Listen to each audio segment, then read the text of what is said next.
Shalom Bapak Ibu Saudara yang terkasih di dalam Tuhan. Bersama kita merenungkan firman Tuhan. Terlebih dahulu, mari kita bersaat teduh memohon pertolongan Roh Kudus.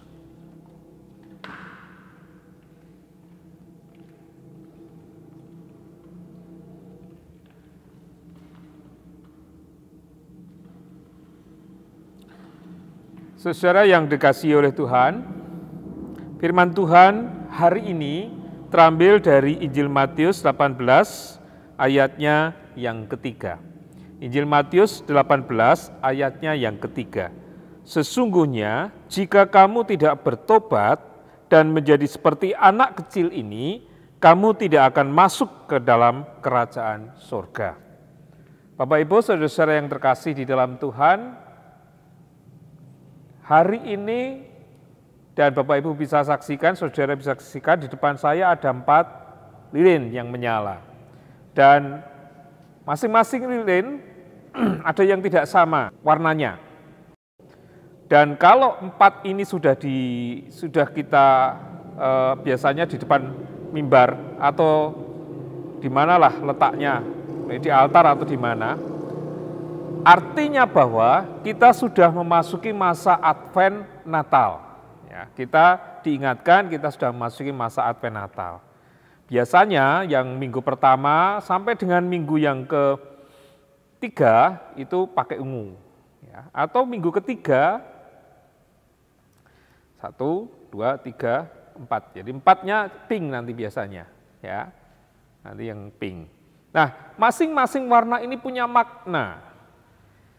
Minggu pertama, minggu kedua, minggu ketiga itu mengingatkan kita akan waktunya kita bersama-sama untuk menyadari diri terhadap kesalahan kita dan bertobat.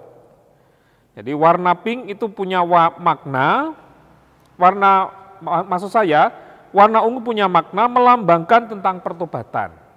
Sedangkan warna pink itu punya makna melambangkan sukacita atau kegembiraan.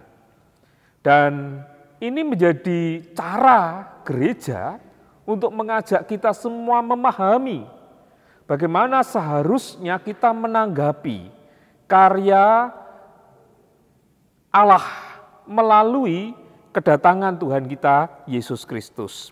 Kita diajak bersama untuk terus memahami bagaimana seharusnya diri kita ketika kita hendak menyongsong peringatan kelahiran Tuhan Yesus dan di masa kita hidup di masa penantian sebelum Tuhan Yesus datang yang kedua kali. Nah, melalui firman Tuhan ini kita diingatkan tentang hubungannya dengan pertobatan.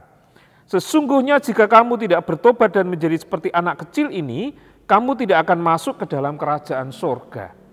Ayat ini diberikan oleh Tuhan Yesus ketika dia mengajar banyak orang, khususnya murid-muridnya.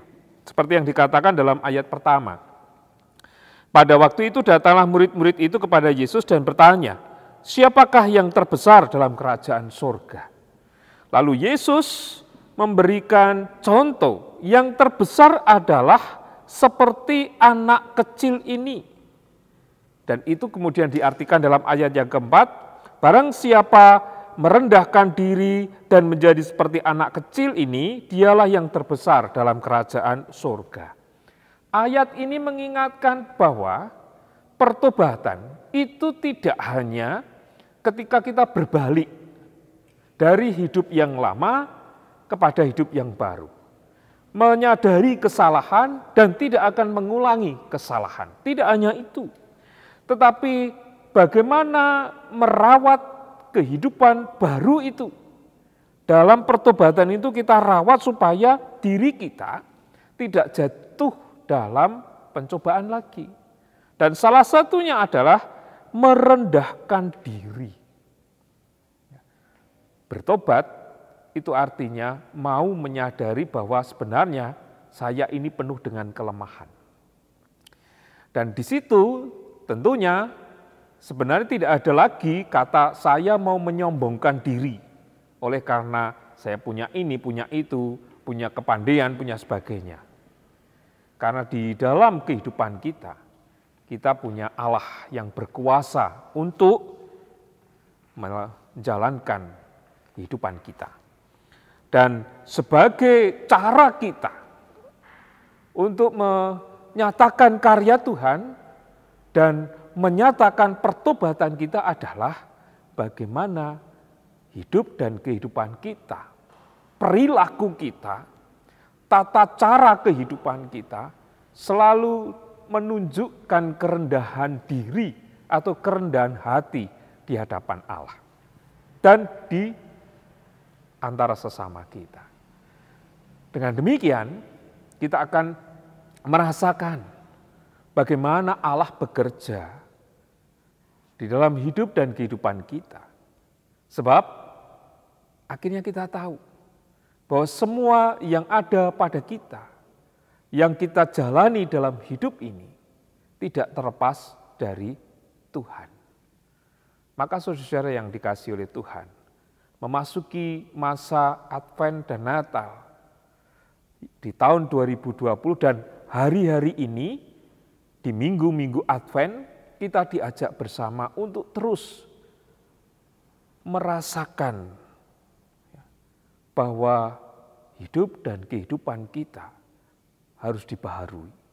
Merasakan bahwa karya pertolongan Tuhan itu selalu ada dan menghadirkan kekuatan kepada kita untuk hidup seperti yang Tuhan kehendaki.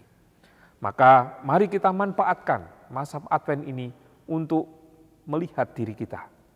Seberapa kita telah bertobat dan menunjukkan pertobatan kita di hadapan Tuhan dan dalam kehidupan kita sehari-hari. Semoga kita dimampukan untuk melakukannya supaya karya Tuhan hadir melalui cara hidup kita yang benar di hadapan Allah. Tuhan memberkati. Amin.